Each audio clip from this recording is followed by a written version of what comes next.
Okay, in today's video, we are going to talk about HIE awareness. What is HIE? What can cause it, and how can it manifest itself, or how can it be seen in a child or a baby later on in life? If you are new to the HIE journey, then this video is for you. If you have a friend or a family member who are, they're going through this, go ahead and share this video with them, as it can help them get a better understanding as to some of the issues that are present when we're talking about HIE. Okay, so HIE, what is it? HIE is Hypoxic Ischemic Encephalopathy. And if we break the three words apart and look at them from an individual standpoint, it can help give you an understanding of what we're dealing with. When you hear the word hypoxic or hypoxia, we are dealing with oxygen. The word ischemic, that is dealing with blood flow, and encephalopathy deals with the brain. So when we put the words back together, we get, in our context, we get a reduction of blood and oxygen, which can lead a baby to suffer a brain injury. Now, as we move from that, the next thing may be, okay, we've got this definition. What can cause it, or how can this happen?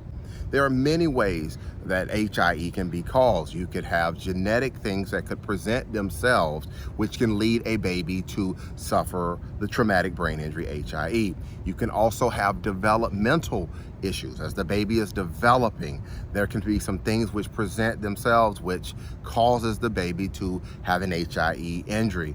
And third, which is definitely in my context and what we do as me specifically as a birth injury or birth trauma attorney, it can be caused by something that the doctors or the nurses or the hospital, something that they did or they failed to do, which caused the injury or the harm. And I've got a ton of videos which talk about causation, and if that was the cause of your baby's injury, birth trauma or birth injury, why you should contact someone like me.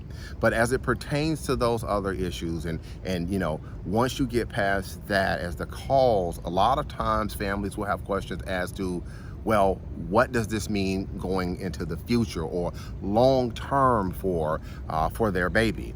And I want to make sure that you understand that HIE, an HIE injury or an HIE diagnosis, no child is going to be the same with it. These injuries are individual, because a lot of times you have to understand what part of the brain has been injured and the severity of the injury. And that may not be the same for every child. So one mistake as a birth trauma attorney that I hear families or I hear parents make is assuming that their child is going to be exactly like another child, and that's not the case. Your child is an individual, and the circumstances surrounding your child's injury may be different circumstances as compared to another child. And so that's why I say it's not enough to just say, well, okay, this, I have a friend or I'm in a mommy group or whatever it may be, and this person, their child is dealing with X, Y, and Z, so that automatically means that my child's going to be. No, it does not work like that. These are individual injuries. In addition to that, you've got also another question is, well, Marcus, if my baby has an HIE injury, does that mean that they are automatically going to have a CP or a cerebral palsy diagnosis subsequent? And the literature is out about that, and the answer is no. Not every child that is going to have an HIE injury is going to go on and develop CP or cerebral palsy. And so when you have a diagnosis like HIE, in my opinion, it is very important to talk with your doctors and to try to get an understanding as to the area or areas of the brain that have been injured and the severity of the injury itself, because that can help families be able to start to kind of understand some of the challenges that their child may have moving into the future with this type of injury.